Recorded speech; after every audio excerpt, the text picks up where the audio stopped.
Müsbət və mənfi tam ədədlər.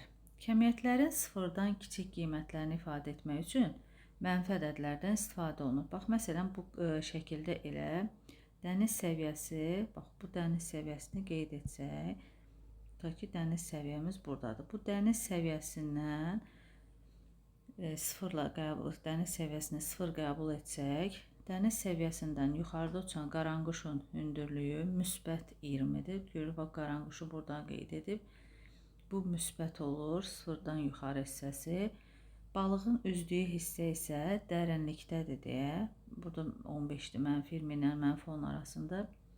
Dərinliyi isə mənfi 15 kimi yazmaq olar. Yəni, sıfırdan böyük ədədlər müsbət ədədlər, sıfırdan kiçik ədədlər isə mənfi ədədlər adlanır.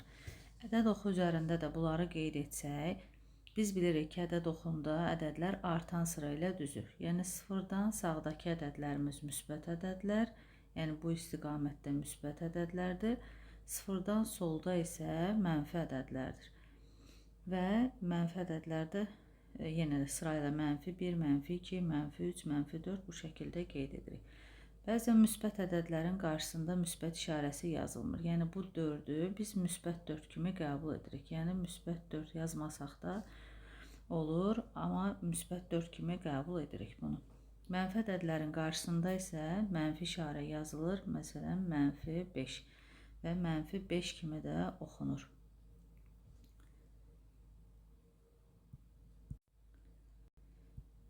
Sonra ədəd oxunda baxırıq ki, bax, sıfırdan eyni məsafədə yerləşən ədədlər. Amma əks tərəfdə yerləşirlər və eyni məsafədə. Bax, sıfırdan əks tərəfdə. Biri bu, 1 sm məsafədədir, digər də bu. Amma əks tərəfdə yerləşir. Bu ədədlər əks ədədlər adlanır. Yəni, elə bilin ki, güzgüdə, bu güzgü kimi özünə baxanda özünü görür, sadəcə işarə qarşısında mənfi işarəsini. Yəni, 1-in əksi deyəndə mənfi 1, 3-ün əksi deyəndə mənfi 3, mənfi 5-in əksi deyəndə 5 kimi başa düşürük artıq. Belə ədədlər həm də qarşılıqlı əks ədədlər adlanır.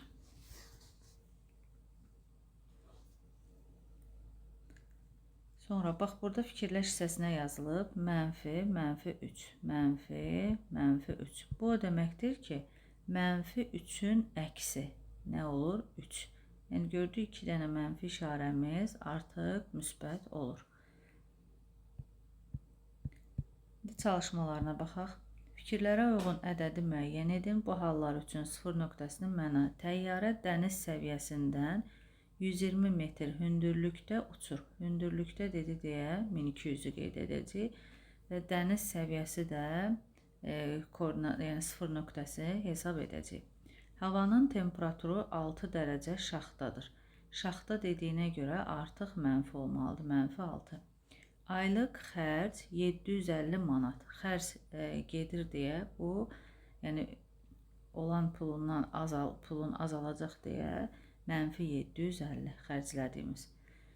Delfin dəniz səviyyəsindən 300 metr hündürlükdə. Hündürlükdə dedi deyə 300-ü qeyd edəcək. Maşın yeraltı avtodayanacağın ikinci qatında. Yeraltı dedi deyə bunu artıq mənfi 2. Yer səviyyəsində elə bir sıfır nöqtəsi kimi qəbul edəcək. Yeraltı dedi, yeraltı dayanacağın ikinci qatında. Ona görə bu da mənfi 2 olur. 2. Ədədləri uyğun işarələrlə yazın. Gəlir 100 manat. Gəlir dediyinə görə bu müsbət 100 olacaq. Xərc 50 manat, mənfi 50. Bu A variantı. B variantında gəlir 500, müsbət 500. Xərc 1000, mənfi 1000. C bəndində xərc 200, mənfi 200, gəlir müsbət 10. D bəndində xərc mənfi 120, xərc 120 və xərc 35, mənfi 35. 3-də verilən ədədlər arasında əks ədədləri müəyyən edin, bir neçəsini ədəd oxunda təsvir edin. Bunlar içərisində əks ədədlər. Baxırıq, mənfi 1-in əksi, mənfi 1-in əksi, bu 1. Bunlara 1 qeyd edək, 1 olsun. Sonra 5-in əksi, ikinci əks ədədimiz 5-in əksi, buna da 2 qeyd edək. 5-in əksi -5. 6-nın əksi yoxdur burada, -4-ün əksi yoxdur. 3-ün əksi, 3 qeyd edək, yəni 3-cü tapdığımız nöqtə -3. -12-nin əksi, bu da 4-cü nöqtələrimiz olsun 12. 21-in əksi yoxdur, 15-in də əksi yoxdur. Ədəd oxunda qeyd et deyəndə 0 başlanğıcı qeyd etdik. 2, 3, 4, 5, 6, 7, -1, -2, -3, -4, -1, 1. Bax bu, -1, bu da 1. Müsbət 5, -5. Bu -5. Bura müsbət 5 qeyd etdik. Məsələn, bunlara A nöqtəsi, B nöqtəsi, C, D nöqtələrlə də qeyd edə bilərsiniz. 4-cü, verilən ədədlər arasında ədədlərə, əks ədədləri tapın və bir neçəsini ədəd oxunda. -2-nin əksi 2, 6-nın əksi -6, 8-in əksi -8. -1-in əksi 1, -9-un əksi 9, -3-ün əksi 3, 14-ün əksi -14, -20-nin əksi 20, -11-in əksi 11, 7-nin əksi -7, 5-in əksi -5. Bir neçəsini ədəd oxunda qeyd edin. Bax, məsələn, bu ədəd oxumuzda elə bu şəklə baxın, burada qeyd edək. -2, burada qeyd edib elə B nöqtəsi olsun, məsələn, -6. Bu hissədə qeyd edərək -6. Bura bir C nöqtəsi yazaq. 8, 6, 7, 8. Bura bir C nöqtəsi yazaq. Yəni bu şəkildə ədədləri qeyd edə bilərsiniz ədəd oxunda.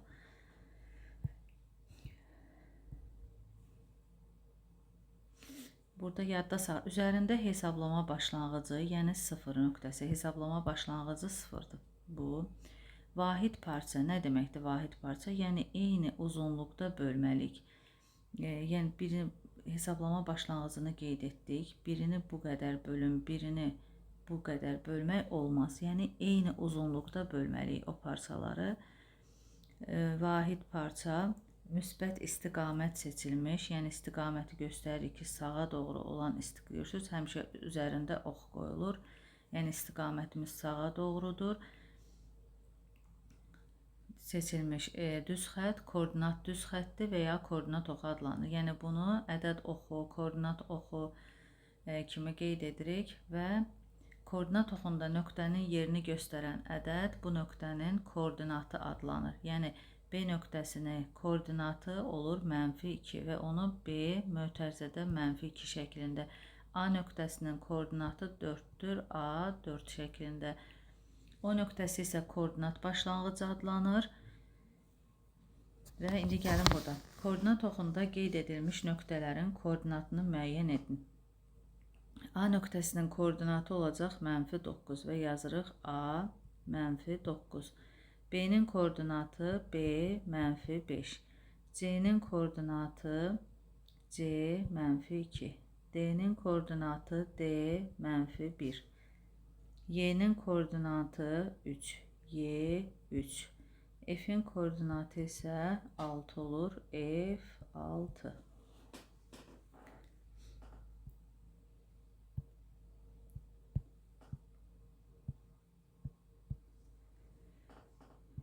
Altıncıda dəftərinizdə koordinat oxu çəkin. Onun üzərində, elə bax bu 5-ci nömrədə çəkilən koordinat oxunun üzərində qeyd edəcəm. -2. Deməli bizim A nöqtəmiz burada olacaq. B -3. Bura -3 olur. -4. B nöqtəsi burada. C 6, 3, 4, 5, 6. C nöqtəsi burada olacaq. D 2. D nöqtəsi.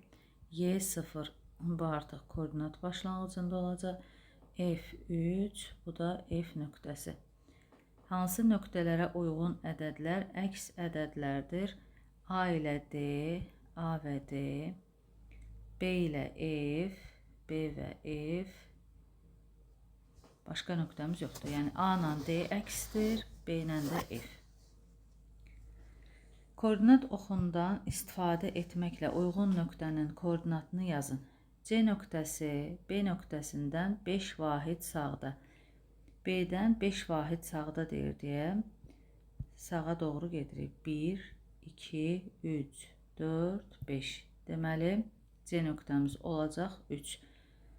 K nöqtəsi M nöqtəsindən 2 vahid solda. M-dən 2 vahid 1, 2. Yəni onda artıq K nöqtəmiz olacaq -4. Yəni tapdıq C 3, K isə -4. Yenə yadda saxlamızır. Tam ədədlər nəyə deyilir? Natural ədədlər, onların əksi olan ədədlər və 0 birlikdə tam ədədlər adlanır. Yəni bunlar natural ədədlərdir. Hər bir natural ədədin əksi var. Yəni 1-in əksi -1, 2-nin əksi -2. Naturallar sonsuz olduğuna görə onların əksləri mənfilər də sonsuzdur. Və 0 birlikdə, çünki biz tərifdə deyirik natural ədədlər, onların əksi. 0 da natural olmadığına görə 0-ı ayrıca qeyd edirik ki, natural ədədlər, onların əksi olan ədədlər və 0 birlikdə tam ədədlər adlanır. Sağdakı ədədlər müsbət, 0-dan sağdakılar, 0-dan soldakılar isə mənfi tam ədədlər adlanır. Müsbət tam ədədlər və ya natural ədədlər eyni anlayışa gəlir. Verilən ədədlər arasından tam ədədləri müəyyən edin. Tam ədədlər o deməkdir ki, yəni kəsr olmasın, bunun onluq, vergül olmasın, yəni tam bir şəkildə 5, 3, -4, -3. Bəzən uşaqlarda çaşqınlıq yaranır, 1,2 deyir deyə elə bilir bu da tam ədəddir. Xeyr, tam hissəsi, yəni kəsr hissəsi olmasın. Tam ədədlər burada -5, 1,5 yox, müsbət 100, 1,2 yox, 0, 5-də 4 yox, 2,1 yox, kəsirlər olmur, -3, -6, bu da 5,1-dir deyə olmur. Bu ədədlərin əksi olan ədədləri yazın. -5-in əksi 5, 100-ün əksi -100, 0-ın əksi yoxdur, -3-ün əksi 3, -6-nın əksi 6,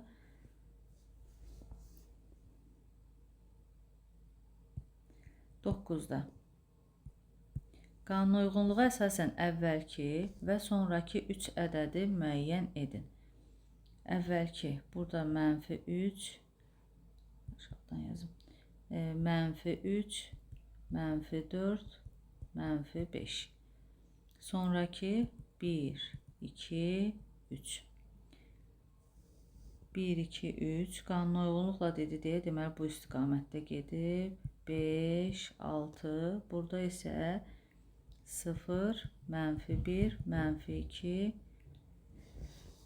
Burada 4, 2, 2 baxırıq ki azalıb. Deməli 4, 2, 0, -2, -4. Burada isə 8, 10, 12. Burada -6, -4, -2, 2 vahid, 2 vahid artıb. Burada 0, 2, 4. Burada isə -8, -10, -12.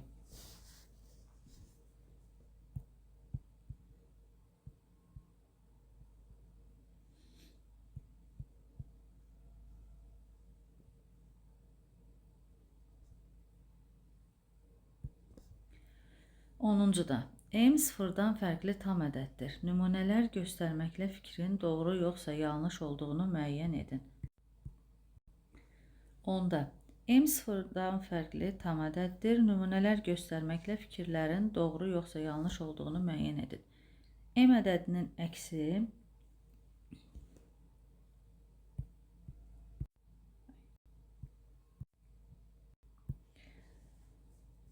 A bəndində M ədədinin əksi həmişə sıfırdan kiçikdir. Bax, burada həmişə sözü var. Məsələn, burada mənə də şərtdə vermişdi ki, sıfırdan fərqli tam ədəddir. M-i mən -3 qəbul etsəm, Mənfi üçün əksi olur 3, amma 3 sıfırdan kiçik deyil. Amma m-i məsələn 4 qəbul etsəydi, əksi mənfi 4, bəli, mənfi 4 sıfırdan kiçikdir. Burada həmişə dediyinə görə bu oldu yanlış. Çünki mən m-i bilmirəm, mənfi ədəddir, yoxsa müsbət ədəddir. B bəndində isə, bax, birinci bu daxildən başlayırıq. Qarşısındakı işarə o nə deməkdir? Yəni, mənfi m-in əksi. Bu hissəni alırıq ki, bu m-ə bərabərdir. İndi m-in bu qarşısına yenə mənfi var. Deməli, bu m-in əksi nədir? Mənfi m. Yenə bu mənfi m-in qarşısında da bu, bax, bu axırıncı mənfimiz var. Nə deməkdir? Mənfi m-in əksi, bu da olur m. Deməli, bu doğrudur. C bəndində bu mənfi m-i götürür. Mənfi m-in qarşısında mənfi nə deməkdir? Yəni, mənfi m-in əksi bu m. İndi bu m-in də yenə qarşısına mənfi olur deyə, m-in əksi mənfi m, bu da doğrudur. Yəni, belə də yadda saxlayın ki, cüt sayda mənfilər varsa, işarəmiz müsbət olur. Tək sayda mənfilər olanda isə işarəmiz mənfi olur. Burada Qriqori təqviminə əsasən İsa Peyğəmbərin dünyaya gəldiyi il eramızın başlanğıcı qəbul olunur. Təqribən 2000 il bundan əvvəl baş vermiş bu hadisə milad adlanır. Yəni, miladı başlanğıc nöqtə kimi qeyd edirik. Miladdan əvvəlki vaxt bizim eradan əvvəl, birinci ildən keçən vaxt isə bizim era adlanır. Çox zaman tarixi hadisələrin xronoloji ardıcıllığı belə zaman xətti ilə əks olunur. Baxaq. Eramızdan əvvəl 3-cü əsri, əvvəl dediyinə görə bunu mənfi 3 yazacaq. Mənfi 3. Və eramızın 21-ci əsri isə bu müsbət 21, qarşısına da artıq işarəni yazmıram, 21.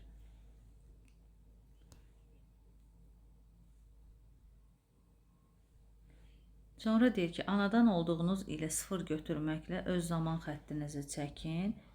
Məsələn, sizlər 6-cı sinif şagirdlərinin çoxu 2014-cü ildə anadan olub, 0 götürməklə çəkin. Bu zaman xəttində bacı və qardaşınızın, həmçinin valideynlərinizin anadan olduğu illəri uyğun ədədlərlə qeyd edin. Onda sizdən əvvəl olanları mənfi ilə, məsələn, mənfi 1988, özünüzdən sonrakiləri isə, məsələn, bacınız varsa, qardaşınız varsa 2016, 2018, bunları da müsbət istiqamətdə götürərsiniz. Gəldik 12-ci, sonuncu sualımıza. Uşaqlar kəndiratma oyununda 3 cəhd edirlər. Hər cəhd 10 saniyə davam edir. Vaxtın sonunda kəndirin düyün nöqtəsi hansı komandanın ərazisində dayanarsa, həmin komanda qalib gəlir. Hər cəhdin nəticəsində kəndirin düyün nöqtəsinin koordinatlarını yazın və sonda hansı komandanı birinci cəhddə düyün nöqtəsi 12 vahid sağa. Deməli, buradaydı, 12 vahid sağa getdi, burada oldu nöqtə. Sonra 8 vahid sola. Yəni, 12-dən də 8 vahid sola gedəndə gəlib düşəcək 4 nöqtəsinə. Deməli, bu halda mavi komanda qalib gəldi. Çünki hələ də müsbət istiqamətdə dayanıb. İkinci cəhddə düyün nöqtəsi 12 vahid sola, düyün nöqtəsi 12 vahid sola, başlanğıcdan 12 vahid sola gəldi mənfi 12-yə və 12 vahid sola, 4 vahid sola, yenə 4 vahid getdi, mənfi 16-ya gələcək, 8 vahid sağa çəkildi. Gələcək 8 vahid də sağa olanda gəlir düşür bura mənfi 8 nöqtəsinə. Deməli, bu zaman qırmızılar qalib gəldi. Növbətində isə 3-cü cəhddə düyün nöqtəsi 8 vahid sola, yenə başlanğıcdan 8 vahid sola gəldi mənfi 8-ə, 4 vahid sağa, artıq gələcək mənfi 4-ə, 16 vahid sağa çəkildi. Burada 4, 4, 8, 12, 16 gəlib düşəcək. Bax, bu 12 nöqtəsinə yenə. Deməli, mavilər yenə qalib. Burada mavilər qalib gələcək. İki cəhddə mavilər, birində qırmızılar olduğuna görə sonda mavi komanda qalib gələcək.